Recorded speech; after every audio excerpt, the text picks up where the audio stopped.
I'm back with a different kind of video. A number of people were having trouble trimming their inserts, and I want to show you the tips that I have for doing this. So I've had a lot of different trimmers over the years. The guillotine one, which I'm not a fan of because I think the pages slip and that's why they don't come out well. And it's very hard to be precise on that one. I've also had a smaller Fiskars than this, which works well for fine things, but it's not great for inserts.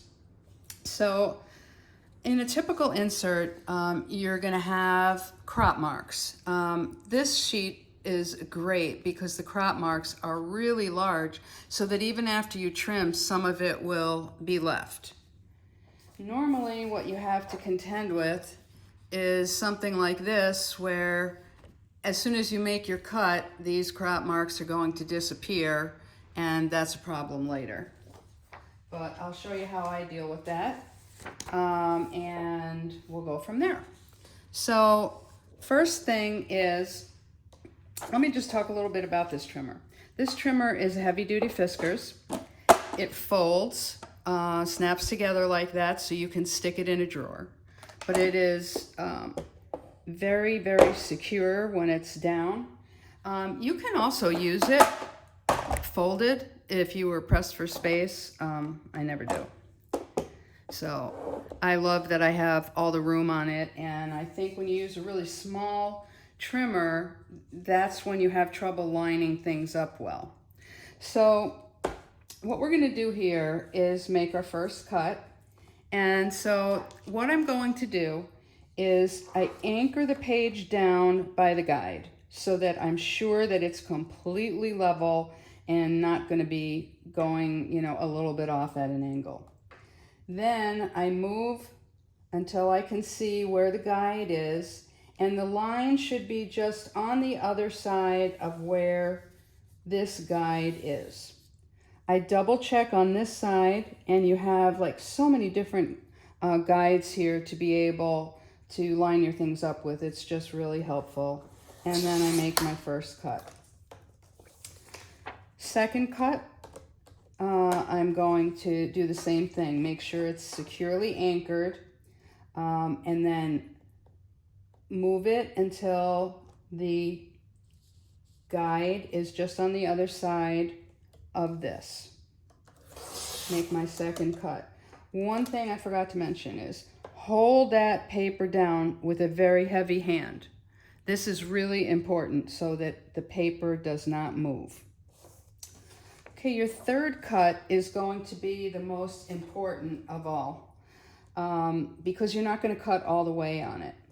So what you do is you going to move the blade down to the bottom, and you're going to line it up the same way you do normally. Secure the bottom, find your crop marks and put them just on the other side of this guide. Then you're going to cut, but don't go all the way. And remember to hold the paper securely and just cut part way up. Now we're going to go to the fourth side. And on the fourth side, we're going to do what we normally do. Anchor it at the bottom. Come over and find your guides. Line them up, check them out all the way around to be sure that everything's level. Make your cut. Now we've got to come back and do the third side because we only did part of it. So watch what happens. This is partially cut. So I anchor it at the bottom, slide over. When it gets to this place, it actually stops. So now I know I'm ready to make my cut this way. The last part is we have to do the final one down here. And luckily, because this person did such a great job at crop marks, there's still a small portion of the crop mark left. If you don't have a crop mark left, you can use the same method that I used for the third side, or you can measure and divide in half, but that part is best. So then you have, you're perfectly matched with the wider margin on the one side. Make sure you line them up that way when you're done. And then you're gonna punch. And I do have a couple things to say about punching. So I use a heavy duty Levenger, and I've had it for 13 years. It doesn't fail me. I've had some cheaper things that I thought, oh, they're lightweight and easier to use, but they're really not. So the important thing is, once you get in here, this happens to be a mini HP size, and the Levenger has a number of different sizes, but the letter size will punch all Happy Planner things. The junior size will punch half letter, and there's other smaller sizes too. So make sure you're lined up and ready to go. Go into here and push it in a few times and make sure that it's straight.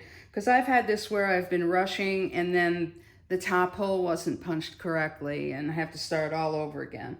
So it is really worth doing that, and then you're punched and ready to go. Now that was an easy one to do, and lock this and get it out of the way. Let me show you the one I mentioned before, which was a little bit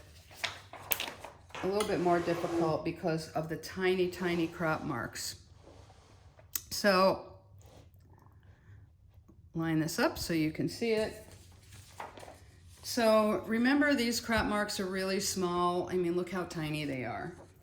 So I'm going to follow the same method, which is anchor it at the bottom, slide it over until I get just on the other side of the guide, line up, check myself over here, and cut.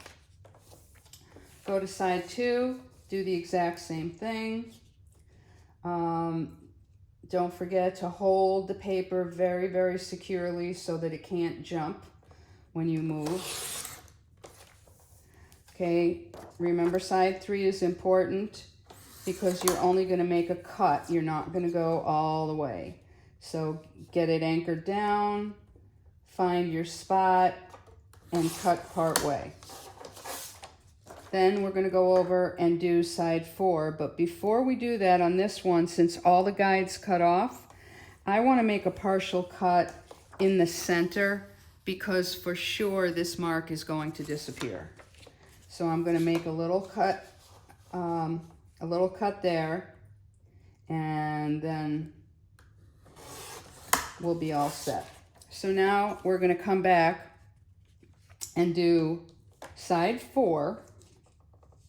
And then we will go back and do side 3. So I get the guide, anchor it, check it, that it's straight, cut. That comes off in 2 pieces. Then I'm going to go back and do side 3. And how this works, we anchor at the bottom, okay? And then we come over, and then it stops when it gets to this part. So come down through, and now I have to go back and finish doing it in half, but I already have my cut, so I'll be in good shape. Now, I'm not happy with this cut, so I'm going to show you what I do.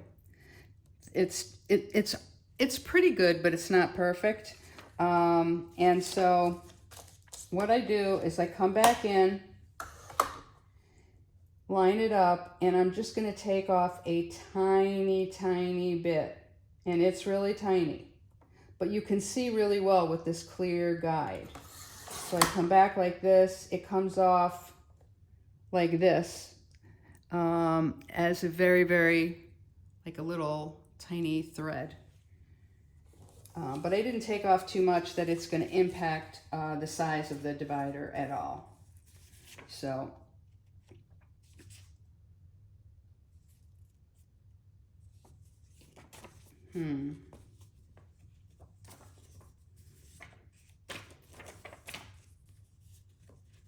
okay, and where we are on this is at the end of the month.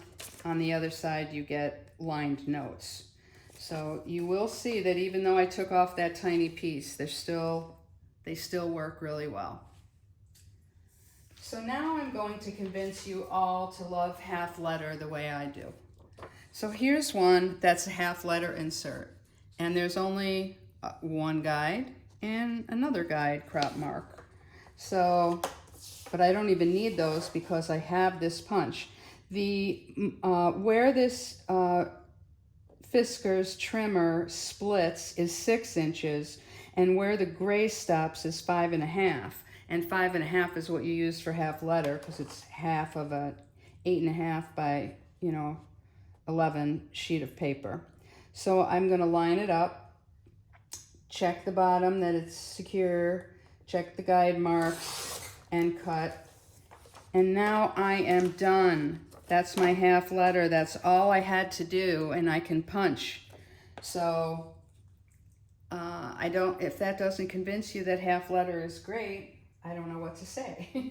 The other great thing about half letter is if you have a whole sheet of paper, like an 8.5 by 11 sheet of paper, what you can do is, and you want it in your planner, is punch on the side, and then you can fold it over. And I do this a lot for financial pages that I want to print out, etc. So hopefully that helps you with your trimming of your printables. And thanks for tuning in. If you haven't subscribed, please do. And see you next time around.